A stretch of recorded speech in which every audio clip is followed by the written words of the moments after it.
하나님의 은총이 임하시기를 간절히 축원합니다.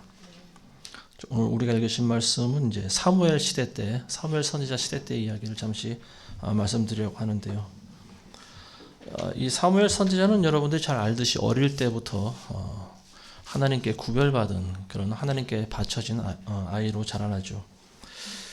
근데 이제 사무엘이 이제 점점 자라면서 사무엘 선지자의 말이 하나도 땅에 떨어지지 않게 하시는 하나님의 은혜가 성경에 기록되어 있습니다.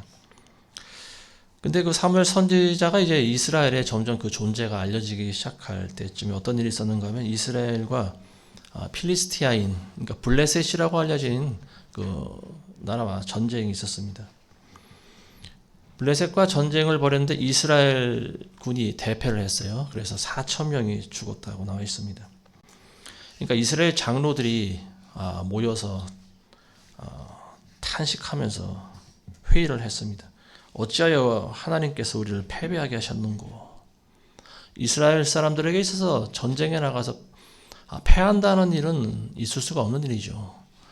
신실한 지도자 아래에 있을 때는 이스라엘이 나가서 전쟁할 때 항상 승리를 가져왔습니다. 왜냐하면 하나님께서 지켜주고 계시기 때문이죠.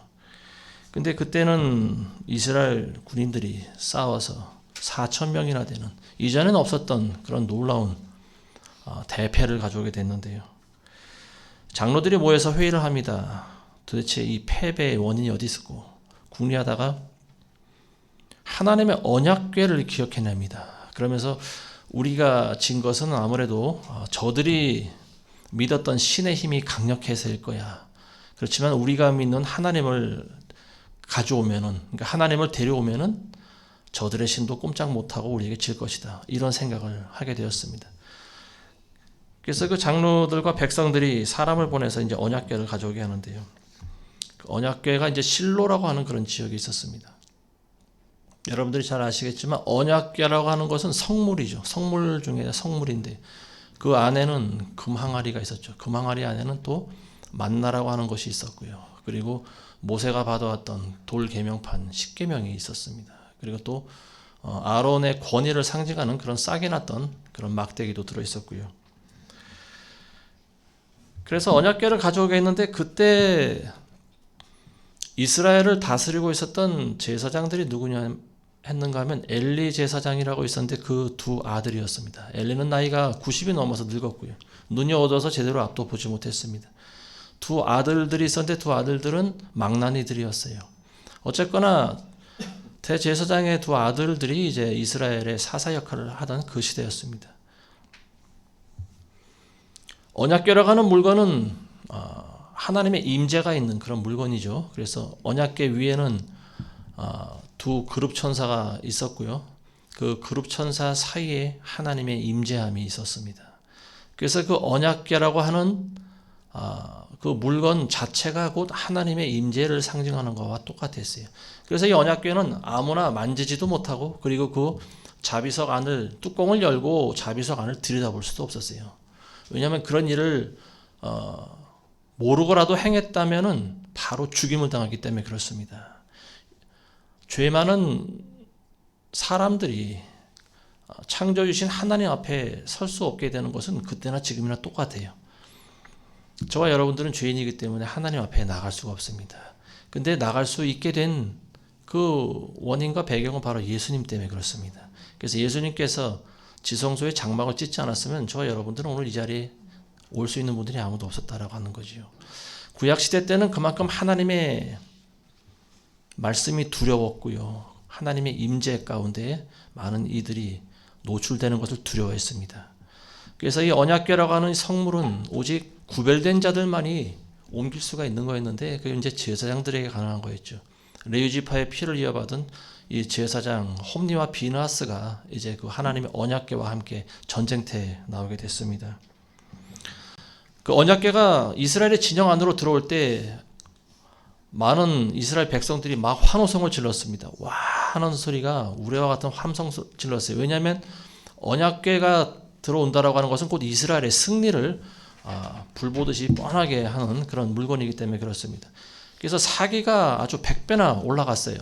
근데 그 소리를 듣고 블레셋 병사들은 두려워 떨었습니다.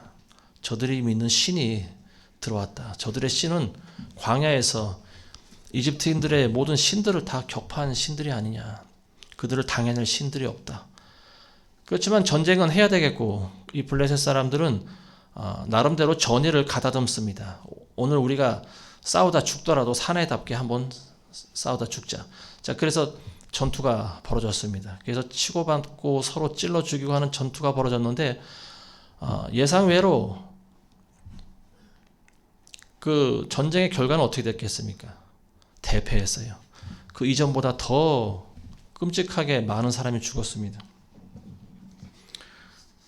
하나님의 언약궤를 가지고 와서 싸웠을 때는 이스라엘의 보병들만 3만 명이 죽었다고 나와 있어요.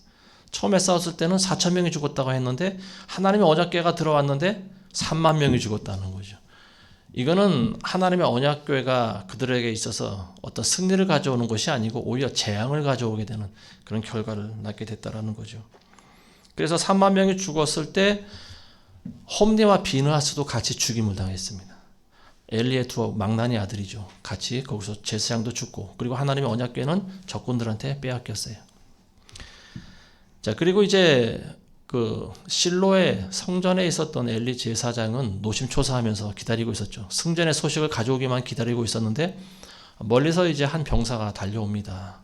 그리고 먼지를 뒤집어 쓴 그 병사가 와서 하는 말이 뭐냐면은 이스라엘군이 대패했습니다. 3만 명이나 죽었고 당신의 두 아들들도 죽었습니다. 그리고 하나님의 언약궤는 적들에게 빼앗겨 버렸습니다. 이런 비통한 소식을 전합니다. 이 늙은 엘리 제사장은 하나님의 궤도 빼앗기고 자기 두 아들들이 죽었다는 소리를 듣자마자 놀라서 그 자리로 넘어졌습니다. 뒤로 넘어졌는데 목이 부러져서 죽었죠. 근데 그 엘리 제사장 집안의 심판은 그것으로 끝나지 않았어요. 홈리라고 하는 아들의 며느리가 비느하스죠. 비느하스라고 하는 아들의 며느리가 아이를 베고 있었는데 아직 산딸이 되지 않았어요. 근데 그 며느리가 자기 남편들이 죽고 하나님의 궤를 빼앗겼다는 소식을 듣고 그만 진통을 하기 시작합니다. 그러니까 너무 정신이 놀라서 그랬겠죠. 그래서 산딸이 안 됐는데도 불구하고 아이를 낳았어요. 그리고 아이를 낳으면서 죽어갑니다. 그리고 죽기 전에 아이의 이름을 이가봇이라고 짓습니다. 이가봇이라고 하는 이름이 뭐냐면 하나님의 영광이 떠났다라고 하는 그런 의미를 가지고 있는 말입니다. 이스라엘에서 하나님의 영광이 떠났다라고 하는 거예요. 자, 오늘 우리가 살펴본 이 내용을 통해서 왜 이러한 일이 일어났을까? 하나님의 언약궤는 성물 중에 성물인데 하나님의 임재를 상징하는 그런 물건인데 이걸 가지고 전쟁했을 때 왜 하나님께서 역사하시지 않으셨을까? 여기에 대해서 이제 한번 살펴보도록 하겠습니다. 결론적으로 얘기하면 하나님의 언약궤를 빼앗기고 홈리와 비느하스가 죽게 된 이유는 그들의 죄악 때문입니다. 그들의 죄가 온 이스라엘에게 미쳤다라고 하는 거죠. 이 제사장의 역할과 직분이라고 하는 것은 굉장히 중요합니다. 한 나라의 흥망성쇠를 가져오는 거예요. 그래서 신실한 제사장이 하나님을 잘 섬길 때 이스라엘은 만사형통할 수가 있습니다. 그렇지만 이 홈리와 비느하스처럼 망나니들이 이스라엘의 영적인 세계를 주무를 때는 하나님께서 저주를 내리십니다. 복을 주시는 것이 아니고 오히려 저주를 내리시는 거예요. 이 홈리와 비느하스의 이 죄악에 대해서는 이제 성경에 읽어보신 분들은 잘 아시겠지만요. 이 계속되는 죄악이 있자 하나님께서 선지자를 보냅니다. 엘리 제사장도 사실은 선지자의 반열에 있는 사람 아니겠습니까? 근데 이 엘리 제사장이 나이가 늙고 분별이 없어지니까 하나님께서 선지자를 보내세요. 그래서 뭐라고 하냐면은 그렇게 하나님이 질책을 하십니다. 어찌하여 너희는 나보다 네 자식들을 더 높이고 백성들의 재물 중에서 가장 좋은 것을 취해서 너희의 배를 불리느냐.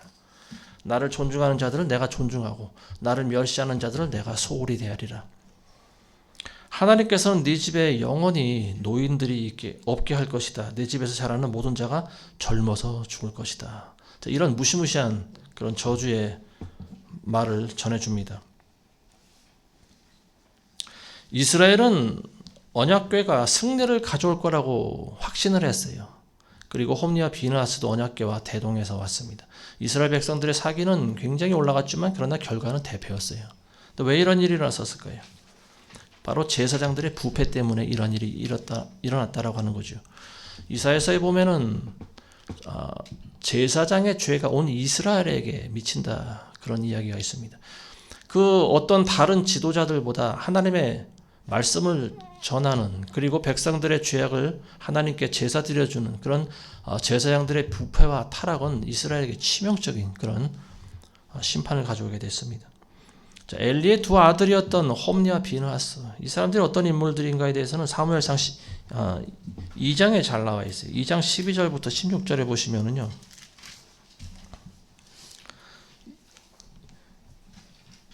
2장 12절에 보면 엘리의 아들들은 벨리알의 아들들이며 그들은 주를 알지 못하더라, 이런 말씀이 기록되어 있습니다. 엘리 제사장의 두 아들들이 벨리알의 아들이라고 나와 있어요. 벨리알이라고 하는 것은 사탄의 또 다른 이름입니다. 엘리의 두 아들이면 제사장의 아들인데 하나님의 아들이라고 기록해야지 왜 사탄의 아들일까? 사탄의 아들이라고 기록해놨을까요?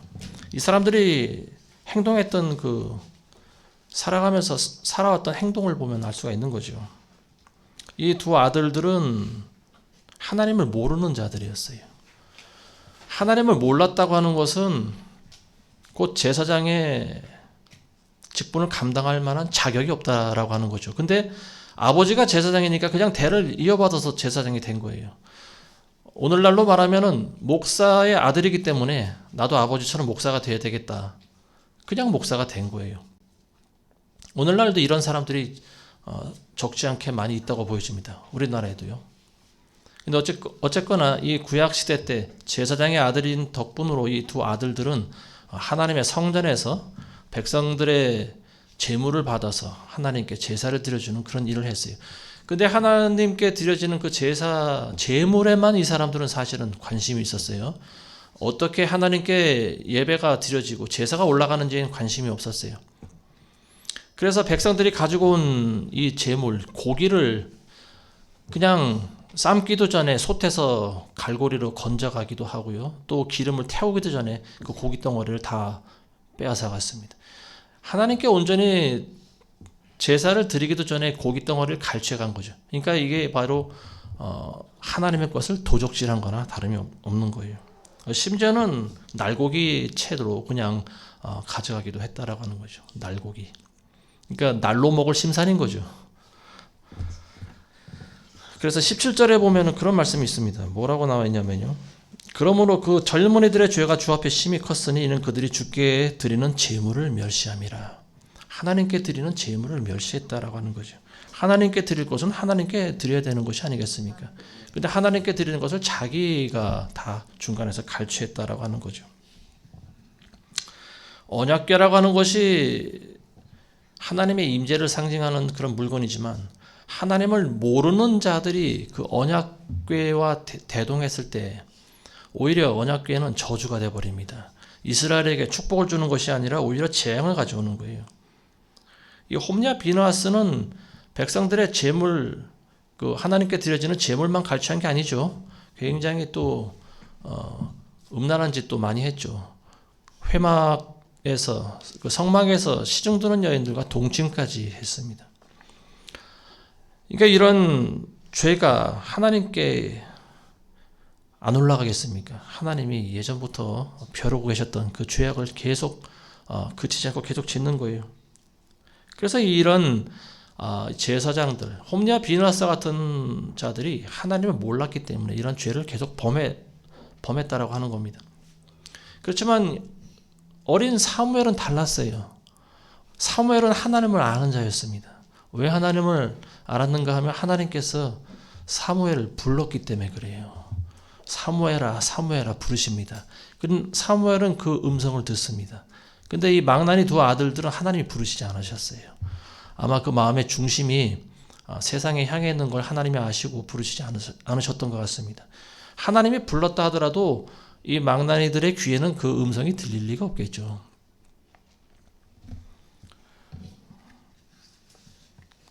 이 엘리 제사장의 두 아들들은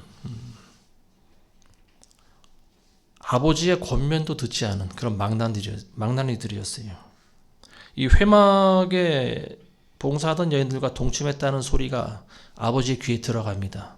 엘리 제사장이 그걸 듣고 깜짝 놀라요. 그래서 아들들을 부릅니다. 그래서 뭐라고 말을 하냐면은 어찌하여 너희가 그런 짓을 하였느냐 내 아들들아 그리하지 말라. 내가 좋지 않은 소문을 듣나니 너희가 주의 백성으로 범죄케 하는도다. 한 사람이 다른 사람에게 죄를 지으면 재판관이 그를 판단할 것이나 사람이 주를 거역하여 죄를 지으면 누가 그를 위해 간청하겠느냐. 그래도 그들이 자기 아버지의 음성에 경청하지 아니하였으니 이는 주께서 그들을 죽이고자 하심이었더라. 이 두 망나니 아들들에게 아버지가 권면을 했어요. 내 아들들아 그렇게 하지 말아라. 하나님께 죄를 보면 누가 너희를 위해 간청하겠느냐. 권면했어요. 근데 듣질 않아요. 근데 우리는 여기서 이제 그 엘리 제사장의 잘못을 한번 짚고 넘어가야 될 것 같습니다. 엘리 제사장이 90이 넘을 때까지 이 두 아들들의 행실을 몰랐을까요? 애저녁에 알았겠죠. 집에서 새는 바가지가 밖에 나가면 안 셉니까?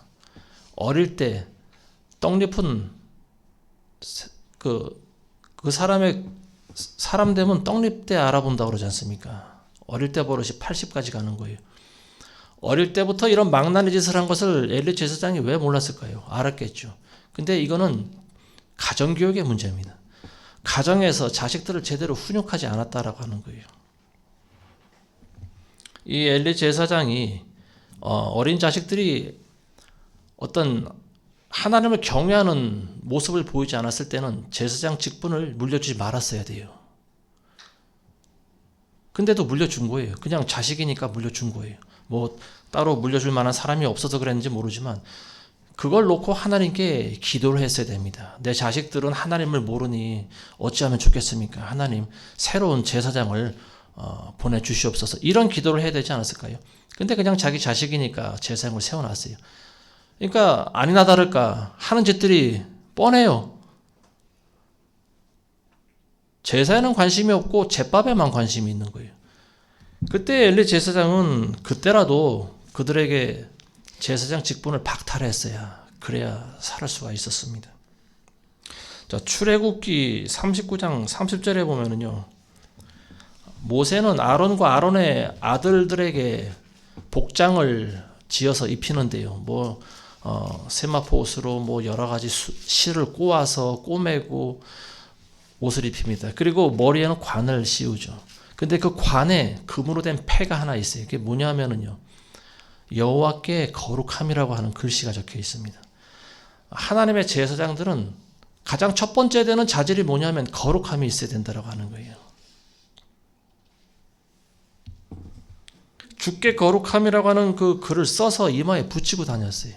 근데 그런 머리에 두건은 쓰고 다녔지만 거룩함이 전혀 없는 아들들이 홈리와 비느하스였어요. 레위기 22장에도 보면요, 이 제사장들이 지켜야 할 규례에 대해서 기록되어 있는데 22장 4절에 의하면 너희 후대와 모든 씨 가운데 누구라도 자신이 불결하면서도 이스라엘 자손이 거룩한 것에 나아가게 하는 자는 그 혼이 내 면전에서 끊어지리라. 자, 이 말씀이 바로 홈리와 비느하스에게 그대로 임한 거예요. 자신은 부정하게 살아가면서 백성들을 거룩한 곳에 나아가게 하는 거죠.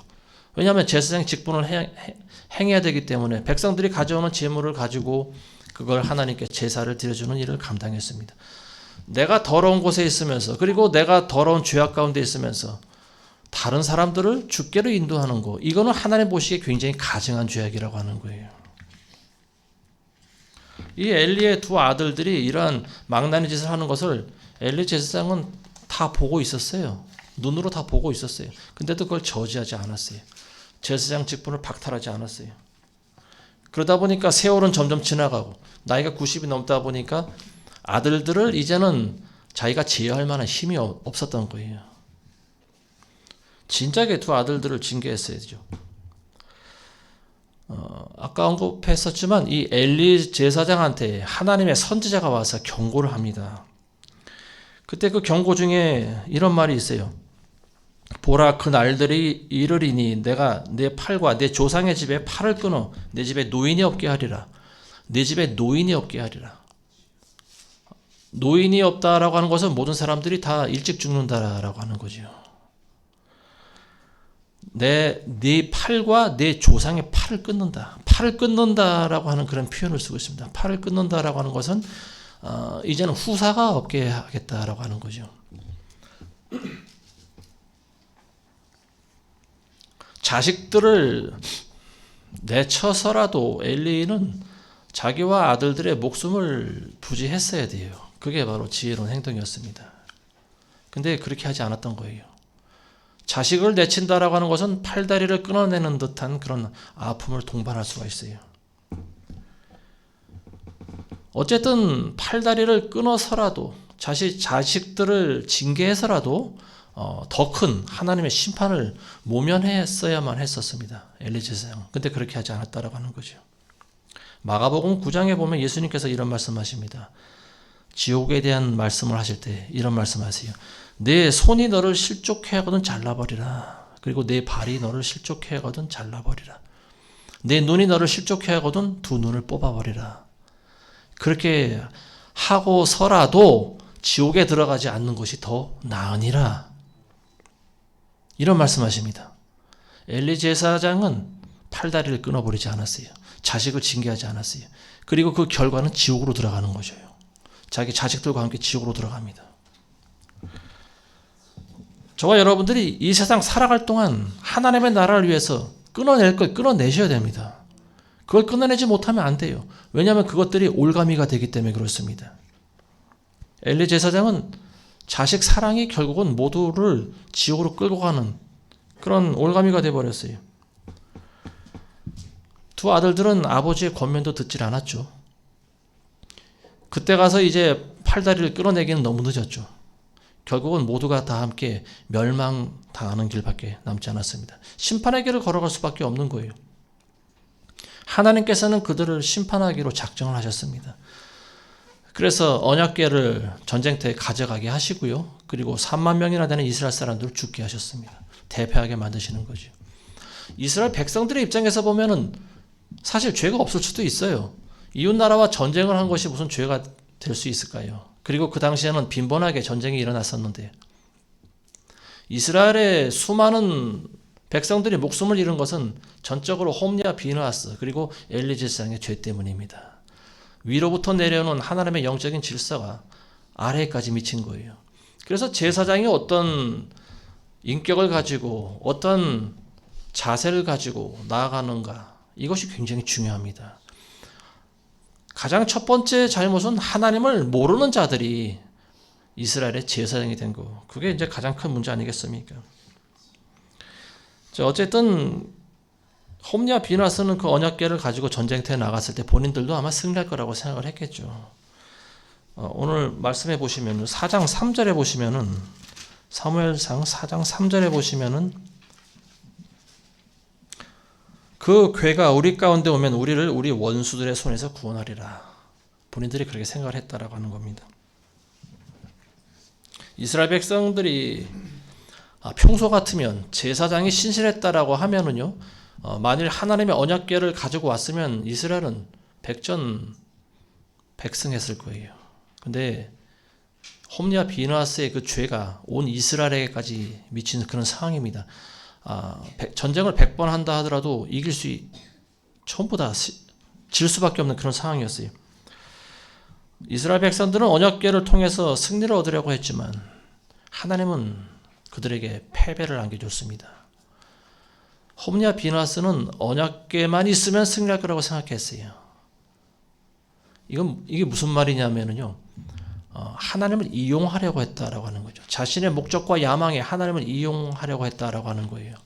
전쟁의 승리를 얻기 위해서 하나님을 이용한 거나 똑같습니다.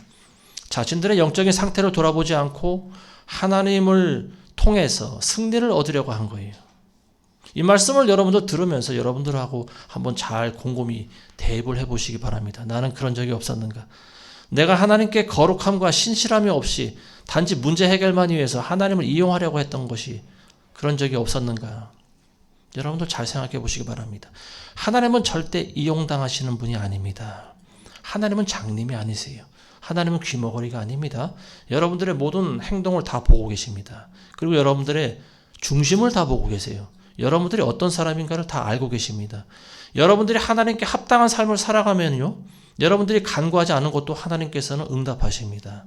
근데 여러분들이 하나님의 음성에 경청하지 않을 때 여러분들이 하나님을 대신할 수 있는, 아무리 언약궤라고 할지라도 하나님께서는 임하지 않습니다. 여러분들의 기도에 응답하지 않으세요.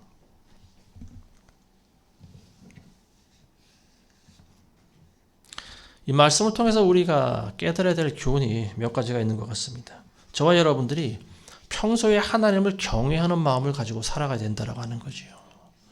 홈리와 비나스는 이미 거듭되는 죄악으로 심판이 작정된 자였어요. 아버지의 말도 듣지 않고 선지자의 말도 귀담아 듣지 않습니다.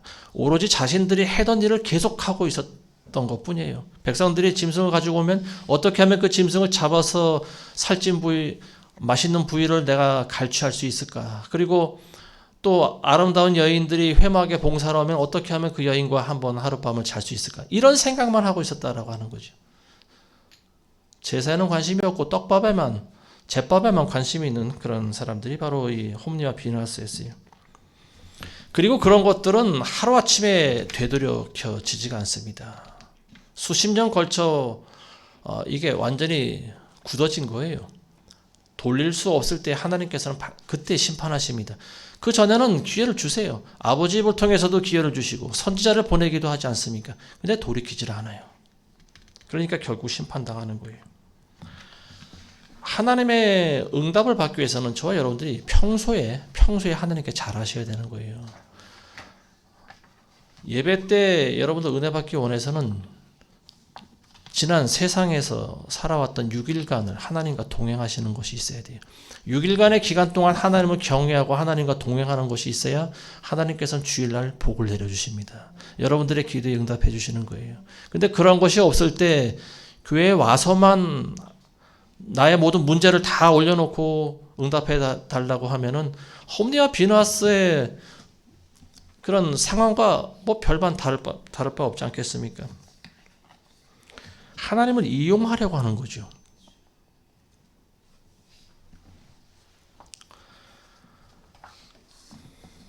교회 와서 많은 분들이 병이 낫길 원합니다. 그리고 또 귀신 들린 자들이 악한 영이 나가길 기도해요. 그러다 보니까 이제 교회에서 예수의 이름으로 기도하면 병도 낫고 귀신도 나가더라, 이 말을 배웁니다. 그래서 예수의 이름으로 집에 와서 계속 귀신을 꾸짖고 병이 낫기를 기도하는데 병도 안 낫고 귀신도 안 나가는 거예요. 그 왜 그럴까요? 평소에 하나님을 경외하는 마음이 없기 때문에 그런 거예요. 하나님을 알지도 못하고 하나님을 경외하지도 않는 자가 예수의 이름만 계속 갖다 댄다고 귀신이 나가겠어요? 이건 성경에 기록되어 있는 부분입니다. 사도행전에도 기록되어 있잖아요. 하나님을 경외하지 않는 자가 예수의 이름으로 귀신을 꾸짖으니까 오히려 그 귀신이 올라타고 막 때려 팼어요. 예수의 이름이 귀신보다 못해서 진 건가요? 그게 아니죠. 그 사람의 영적인 상태가 평소에 하나님을 경외하는 마음이 없기 때문에 그렇습니다. 남미에 가면은요, 남미 사람들이 잘 짓는 이름 중에 하나가 예수라고 하는 이름이 있습니다. 그 사람들 발음으로 헤수스라고 하는데, 헤수스가 예수라고 하는 이름이에요. 근데 그 사람들은 마리아를 섬기는 사람들이에요. 자기 이름은 예수라고 하는 이름을 가지고 있지만 이 사람들이 귀신을 쫓아낼 수 있는 능력이 있을까요? 그렇지가 못하다라고 하는 거예요. 예수라고 하는 것이 어떤 사람에게 있어서는 경외함이 대상이 되고 거룩한 이름이고 능력이 되지만 어떤 사람에게 있어서는 오히려 재앙이 될 수 있다라고 하는 거예요. 홈리와 비나스의 경우에서 볼 수 있는 것이 바로 그겁니다. 가장 고귀한 성물인 하나님의 언약궤를 대동하고 전쟁터에 나가서도 하나님은 대패하게 만들지 않습니까? 하나님의 언약궤 가운데 그룹 천사 그 사이에서 하나님의 임재함이 있었죠. 그렇지만 그게 하나님 자체는 아닙니다. 단지 하나님을 대신할 수 있는 성물이라고 하는 거예요. 여기서 저와 여러분들이 깨달아야 될 사실은 뭐냐면 하나님 자체를 아셔야 된다고 하는 겁니다. 하나님을 아는 것이 곧 부흥입니다. 우리가 계속 영상에서 보여드리고 있지만 부흥이라고 하는 것은 하나님을 아는 겁니다. 단상에서 하는 목사의 말에 의해서 하나님을 아는 것이 아니고요. 여러분들이 직접 하나님을 아는 거예요. 하나님이 어떤 분이신가를 아는 거예요. 이게 곧 부흥입니다. 하나님을 알면은요, 여러분들이 과거의 그릇된 행실을 회개할 수가 있습니다. 그렇지만 제가 여기서 아무리 앵무새처럼 외쳐도 여러분들 제가 하는 말만 듣고는 회개를 안 해요. 왜냐하면 여러분들이 하나님이 어떤 분인지를 모르기 때문에 그렇습니다. 그래서 여러분들이 하나님을 아는 것이 더 중요한 거예요. 홈리와 비누아스가 왜 벨리알의 아들이라고 기록했을까요? 하나님이 어떤 분인지를 알지 못했고 그분의 음성을 듣지 못했기 때문에 그렇습니다. 그렇지만 저는 여러분들은 하나님이 어떤 분이신지도 알고 하나님의 음성을 듣는 분들이라고 저는 믿습니다. 여러분들이 하는 기도를 하나님이 들으신다고 믿어요. 그리고 여러분들의 간구와 기도 제목을 하나님이 알고 계신다고 믿습니다. 문제는 우리 가운데 우리가 1년 365일 하루 24시간 동안 하나님을 경외하고 하나님과 동행함이 없이 우리가 어렵고 힘들 때만 하나님을 이용하려고 하는 부분이 있지 않을까? 반드시 있다고 보여집니다. 그런 부분들을 하나님께서는 회개하기를 원하십니다. 온전히 저와 여러분들이 하나님께 드려지지 않으면 안 되는 거예요. 예수님께서 어린 양을 대신해서 자신을 드리셨듯이 여러분들 자신을 드려야 되는 거예요. 여러분들이 가지고 있는 아무리 귀한 물건을 드린다 하더라도 소용이 없습니다. 여러분은 자신을 드려야 되는 거예요. 그래서 하나님이 기뻐 받으시는 제물이 바로 여러분들 자신을 드리는 겁니다. 그리고 그걸 사도 바울은 거룩한 산 제물이라고 그랬어요. 하나님께서는 죽은 제물을 받지 않습니다. 살아있는 제물을 받으세요. 그리고 그 제물은 바로 저와 여러분들이 되어야 됩니다. 산 제물이라고 하는 것은 저와 여러분들의 모든 행실을 통해서 하나님께 영광을 돌리는 그런 삶이 되어야 되는 거예요. 먹든지 마시든지 너희가 무엇을 하든지 하나님의 영광이 되라고 그랬어요. 일부분만 하나님께 드려져서는 되질 않습니다. 하나님의 기적이라고 하는 것은 말씀 따로, 생활 따로 그렇기 때문에 기적이 일어나지 않는 거예요. 아무리 하나님의 언약궤가 눈앞에 있고 그리고 내 이름을 예수라고 줘도 하나님의 능력이 나타나지 않는 것은 내가 하나님의 말씀과는 전혀 다른 삶을 살아가고 있기 때문에 그렇습니다. 저는 오늘날 교회당에 나오는 많은 사람들 한 80%가 그런 사람들이라고 보여져요. 주일날 교회 나와서만 거룩하게 하나님 말씀을 듣고 또 교제하고 찬양하고 기도합니다. 근데 남은 일주일간은 어떻게 살아가는가? 하나님을 잊고 살아가요. 여전히 세상 방식대로 살아갑니다. 세상의 가치관을 그대로 따라가면서 살아가요. 무엇을 먹으며 무엇을 마시며 무엇을 살아갈까? 하나님의 나라에 맞지 않는 삶의 태도죠. 하나님께서는 너희가 먼저 그의 나라와 그의 의를 구하라고 하셨어요. 그런데 여러분들은 먼저 여러분들의 나라와 여러분들의 의를 구하지 않습니까? 그래서 하나님의 기적이 나타나질 않는 거예요. 그래서 교회가 부흥이 되질 않는 거예요. 부흥이라고 하는 것은 하나님을 아는 것이고 그리고 하나님의 말씀에 순종하는 겁니다. 하나님을 의지하는 거예요. 여러분들은 여러분들이 모든 계획을 세워놓고 모든 길을 다 정해놓고 목표치를 다 세워놓고 그리고 거기다가 하나님께 기도만 하죠. 근데 거기에 응답이 있을 수가 없어요. 불이 붙질 않습니다. 평소의 삶에 있어서 경건함이 보이지 않으면 하나님의 임재가 임하지 않습니다. 그래서 하나님께서는 여러분들 구원하기 위해서 여러분들에게 고난을 주세요. 고난이라고 하는 걸 통해서 여러분들을 흔드십니다. 그리고 깨트리시는 거예요. 네가 나를 알아야 된다라고 하는 거죠. 하나님을 아는 것이 먼저라는 거예요. 여러분들이 문제가 해결되는 것이 중요한 것이 아니고 여러분들이 하나님이 어떤 분인지를 아는 것이 더 중요하다라고 하는 거예요. 여러분들이 기도할 때 물질을 달라고 여러분들 가운데는 물질 많이 달라고 기도하는 분은 없을 거라고 보여집니다. 근데 제가 예전에 다니던 교회에서는 물질을 많이 달라고 기도하는 사람들이 굉장히 많았어요. 그리고 저도 그들 중에 하나였습니다. 왜냐하면 너무나 없으면은 시험이 들기 때문에 그래요. 근데 하나님께서 또 반대로 물질을 많이 주시면 어떻게 할까요? 사람들은 그 물질을 어디다 쓸 줄 몰라요. 너무 많다 보면 오히려 쌓아놓게 돼 있습니다. 쌓아놓으면 그게 썩어버리는 거예요. 그러니까 하나님께 기도할 때는 너무 많이 달라고 하지 마시기 바랍니다. 그래서 잠언서에는 그런 말씀이 있습니다. 하나님께 기도할 때 너무 부하게도 마시고 너무 가난하게도 마시옵소서. 자족할 줄을 알라고 하는 거예요.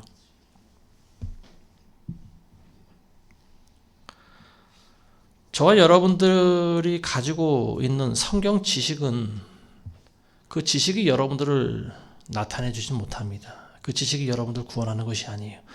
저와 여러분들을 그리스도인답게 만들고 때가 돼서 천국으로 인도할 수 있는 것은 오직 하나님의 은혜밖에 없습니다. 하나님의 은혜가 주어지지 않으면 아무것도 아니라는 사실을 여러분들 아셔야 돼요. 고린도전서 13장에서 사도 바울이 그런 말씀하죠. 모든 은사와 모든 지식이 있고 모든 산을 옮길 만한 믿음이 있어도 사랑이 없으면 아무것도 아니니라. 사랑이 없으면 아무것도 아니라고 그랬어요. 이 말씀의 의미는 뭐냐면 하나님의 은사나 말씀의 지식이 중요하지 않다라고 하는 것이 아니에요. 그런 것도 중요합니다. 은사도 중요하고 지식도 중요하죠. 그렇지만 그런 것들보다 더 중요한 게 있어요. 그게 뭐냐면 하나님의 은혜라는 겁니다. 하나님의 은혜가 가장 중요하다라고 하는 거예요. 은사보다 중요한 것이 성령의 열매입니다. 열매로서 내가 너희를 안다고 그랬어요. 열매가 없이 아무리 우리가 많은 하나님의 일을 한다고 해도 소용이 없습니다. 그래서 은혜가 더 중요한 거예요. 하나님의 은혜가 부어져야 하나님의 사랑이 나타나게 되어 있는 거죠. 마태복음 7장 15절 이하에 보면은요, 예수님께서 이런 말씀하십니다. 거짓 선지자들을 조심하라. 그들은 양의 옷을 입고 너희에게 나오나 속은 약탈하는 이리들이라. 너희는 그들의 열매로 그들을 알게 되리니 사람이 가시나무에서 포도를 또 엉겅퀴에서 무화과를 거둘 수 있겠느냐. 이와 같이 좋은 나무마다 좋은 열매를 맺고 나쁜 나무는 나쁜 열매를 맺느니라. 좋은 나무가 나쁜 열매를 맺을 수 없고 나쁜 나무가 좋은 열매를 맺을 수 없느니라. 좋은 열매를 맺지 못하는 나무마다 찍혀 불 속에 던져지리라. 그러므로 너희는 그들의 열매로 그들을 알게 되리라. 거짓 선지자들 판별하는 방법은요, 유일한 방법은요, 그들의 열매를 보는 일입니다.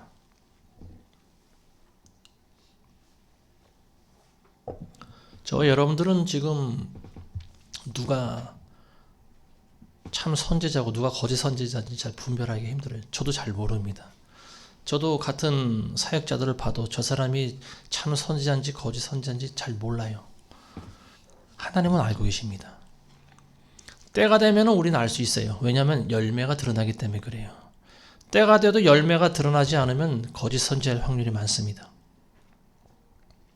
홈리와 비누아스 같은 이런 제사장들은 하나님의 말씀을 많이 알고 있었지만 그러나 결국은 열매가 없는 자들의 표본이 되고 있는 거예요. 거짓 선지자들의 열매를 맺지 못합니다. 거짓 선지자들이 보여주는 열매는 뻔한 거예요.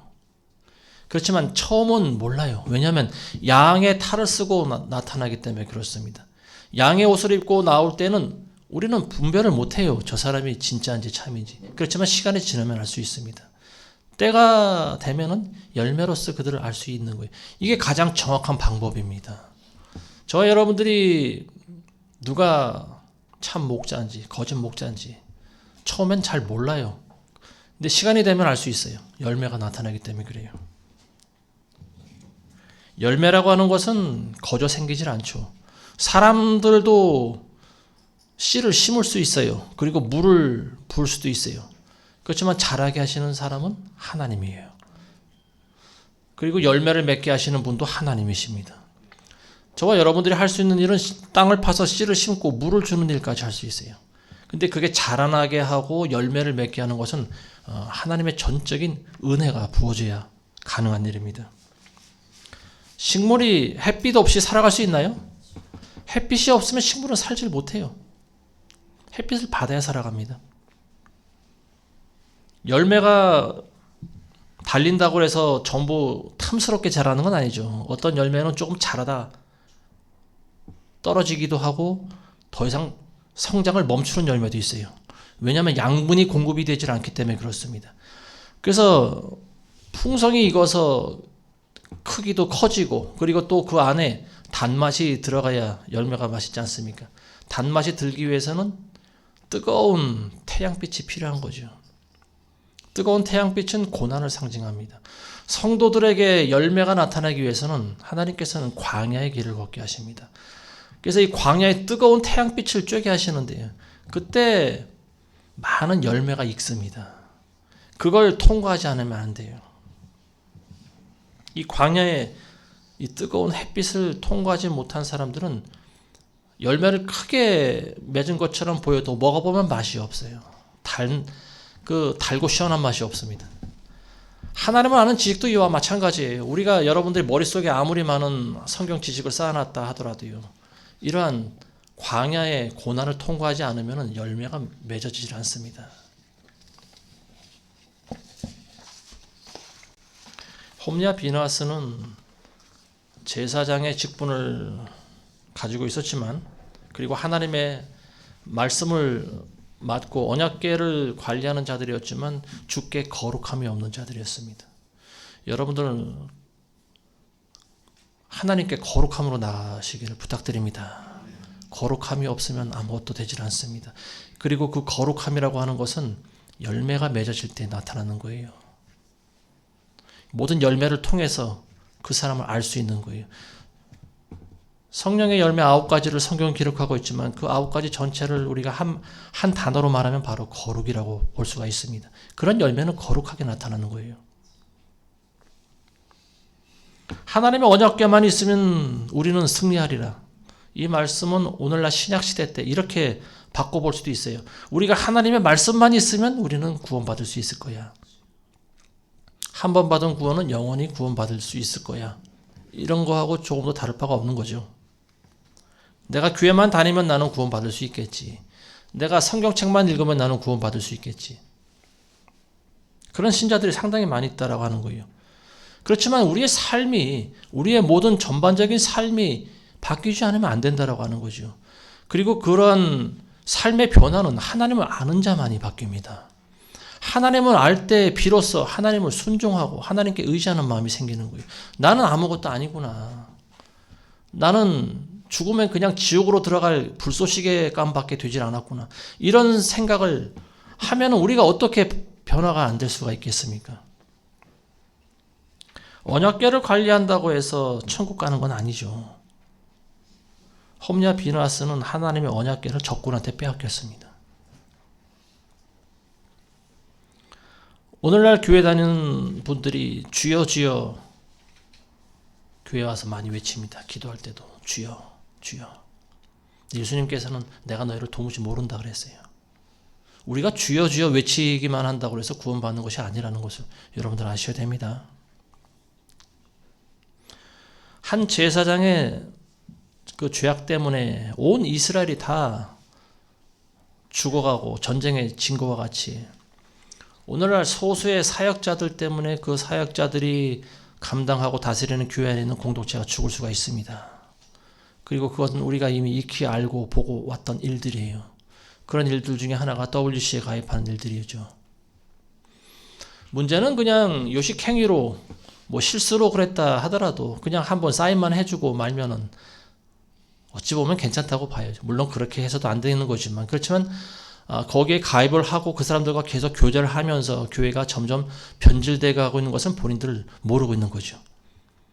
영적인 흐름과 질서가 위로부터 아래로 내려오는데 이미 위에서 가장 높은 교단 차원에서 WCC에 가입을 해버리면은 믿지 않는 자들과 멍에를 이미 맨 거와 다름이 없고, 그리고 그건 곧 그리스도와 벨리알이 합하여 하나가 된 것과 똑같습니다. 그래서 그 밑에 있는 많은 교단장과 목사들은 절대 진리를 잘 말하지 않습니다. 오직 예수 그리스도만이 구원이라는 사실을 잘 이야기를 못하는 거예요. 왜냐하면 묶여있기 때문에 그렇습니다. 그러다 보니까 점차 이 절대 진리가 희석되어 가는 거죠. 많은 사람들이, 많은 교인들이 교회는 나오고 있어요. 그렇지만 은혜를 받지 못하면 아무 소용없습니다. 아무리 하나님 말씀을 꿰뚫고 있다 하더라도 나에게 은혜가 임하지 않으면 소용이 없어요. 그게 곧 부흥입니다. 물론 하나님의 부흥은 말씀을 통한 부흥이 될 수도 있어요. 그렇지만 그 말씀이 단지 머리에만 암기되는 지식적인 말씀이 아니고 그게 여러분들의 가슴까지 내려와야 된다고 하는 거예요. 그게 저와 여러분들의 영혼에 새겨져야 된다고 하는 거예요. 제사장들은 머리에 주께 거룩함이라고 써붙이고 다녔지만 저와 여러분들은 가슴판에 주께 거룩함이 있어야 됩니다. 여러분들 영혼에 그게 새겨져야 돼요. 골수에 새겨져야 됩니다. 그래야 진정한 하나님의 사람으로 거듭날 수가 있는 거예요. 근데 그게 되질 않으면은 그냥 수박 겉핥기식의 그런 신앙생활밖에 할 수가 없는 거예요. 오늘 말씀 맺겠습니다. 하나님의 은혜가 주어지지 않으면 아무리 믿음이 있다고 해도 소용이 없어요. 아무리 많은 은사가 있고 지식이 있어도 소용이 없습니다. 하나님의 은혜가 있는 자들에게 하나님의 사랑이 부어주기 때문에 그렇습니다. 저와 여러분들은 그 어떤 것으로도 하나님을 대신할 수 있는 것이 없다라고 하는 사실을 여러분들 깨달으시기 바랍니다. 하나님 그 자체를 구하세요. 하나님 외에 그 어떤 성물이라든지 하나님의 말씀이라든지 목회자의 설교라든지 여러분들의 행동을 통해서 여러분들이 변화되기 힘듭니다. 하나님 자신을 알아야 돼요. 하나님이 어떤 분이신지를 알아야 됩니다. 그게 곧 부흥이에요. 먼저 여러분들 자신의 개인적인 부흥이 있어야 됩니다. 개인적인 부흥이 있어야 교회의 부흥이 있는 거죠. 홈리와 비나스는 전쟁에 지니까 하나님의 언약궤를 이용하려고 했어요. 근데 여러분들은 이런 분들이 되지 마시기 바랍니다. 하나님은 이용당하시는 분이 아닙니다. 여러분들이 하나님을 알기만 하면 하나님께서 여러분들이 은혜를 부어주십니다. 그러면 그 은혜가 여러분들을 이끌어가는 거예요. 이게 곧 신앙생활입니다. 하나님의 은혜를 받지 않은 사람들이 애쓰고 힘써서 자기 힘으로 끌고 가려고 하니까 부흥이 일어나지 않는 거예요. 오늘 한국교회 모습이 바로 이와 같습니다. 수십 년 전에는 교회에 은혜가 있었어요. 근데 지금은 큰 교회를 들어가 봐도 은혜가 없어요. 숨이 막힐 것만 같아요. 영적으로 배교한 상태이기 때문에 그렇습니다. 그리고 거기서 선포되어지는 말씀이라고 하는 것은 건조하게 이를 데가 없어요. 그런데도 그 말씀을 듣고 교회에 나오는 사람들은 저는 그런 사람들을 볼 때 오히려 기적이라고 보여집니다. 그게 오히려 기적인 것 같아요. 어떻게 하나님의 은혜가 없는 곳에 저렇게 열심히 나갈 수가 있을까? 그게 바로 자기 의라고 하는 겁니다. 하나님을 대신하는 거예요. 큰 교회당이, 그리고 그 안에 있는 파이프 오르간이, 그리고 아름다운 성가대 모습이, 그리고 많은 악기들의 합주와 또 수많은 성도들의 모습이 하나님을 대신해 버리는 거예요. 근데 거기엔 진정한 부흥이 없어요. 모든 사람들이 하루 교회 와서 은혜 받고 돌아가면 일주일 동안은 세상으로 똑같이 살아갑니다. 진정한 부흥이 아니죠. 여러분들은 그렇게 되지 마시기 바랍니다. 하나님을 대신할 수 있는 것은 아무것도 없어요. 여러분들 하나님을 만나시기 바랍니다. 제가 하나님을 만날 때는 다른 것이 필요 없었어요. 제 개인적인 경험으로 보면은요, 하나님이 저를 만나주실 때는 저는 아무것도 할 수 있는 일이 없었습니다. 아무것도 할 수가 없었어요. 하나님이 어떤 분인지를 영혼으로 느끼고, 제가 제 육신이 반응하는 것은 눈에서 눈물이 나오고 코에서 콧물이 나오고 그리고 벌려진 입이 다물어지지 않는 거였어요. 저는 그 상태로 하나님이 어떤 분인지를 1시간 동안 생생하게 체험을 했습니다. 이게 곧 부흥이에요. 이게 개인 심령 부흥입니다. 이런 부흥이 여러분들에게도 모두가 있게 되시길 주님의 이름으로 축원드립니다. 하나님의 은혜가 없으면 아무것도 아니에요. 하나님의 은혜를 갈구하시기 바랍니다. 우리가 아무리 많은 지식이 있고 우리가 아무리 많은 믿음이 있다고 하더라도 은혜가 없으면 남을 비난할 수밖에 없어요. 나처럼 많이 알고 있지 못한 상대방을 비난하고요. 나처럼 많이 하나님께 드리지 못한 사람을 비난할 수밖에 없고요. 나처럼 행동하지 않는 사람들을 판단할 수밖에 없는 거예요. 모든 것이 내 중심이 되어버려요. 오히려 그런 믿음은 독이 됩니다. 홈리와 비나스가 언약궤를 가지고도 죽은 이유를 여러분들 잘 곰곰이 생각하시고 그걸 교훈 삼으시기 바랍니다. 여러분들의 삶 가운데 아무쪼록 열매 없는 그런 신앙이들이 되지 마시고 하나님의 은혜가 날마다 부어져서 성령의 기름 부음이 임하고 열매가 나타나고, 그리고 그 열매를 또 그 기름 부음을 남에게도 또 전해줄 수 있는 그런 은혜 받은 사랑이 풍성한 그리스도인들 되시길 주님의 이름으로 축원합니다. 기도하겠습니다. 좋으신 아버지 하나님, 감사합니다. 우리가 아무리 하나님의 말씀을 많이 알고 믿음이 많다고 해도 하나님의 은혜가 없으면 아무 소용이 없음을 믿습니다. 하나님의 사랑이 우리 가운데 있지 않으면 아무 소용이 없음을 우리는 고백합니다. 하나님, 우리는 과거에 홈리와 비누아스와 같은 그런 신앙인이었습니다. 하나님을 이용하려고만 했고 모든 삶에 있어서 거룩함과 경건함이 없이 살아왔습니다. 그러나 우리의 삶을 이제는 회개하고 돌이키기 원하오니 아버지, 우리를 불쌍히 여기시고 하나님을 우리 가운데 계시하여 주시옵소서. 예수님의 이름으로 기도드리옵나이다. 아멘.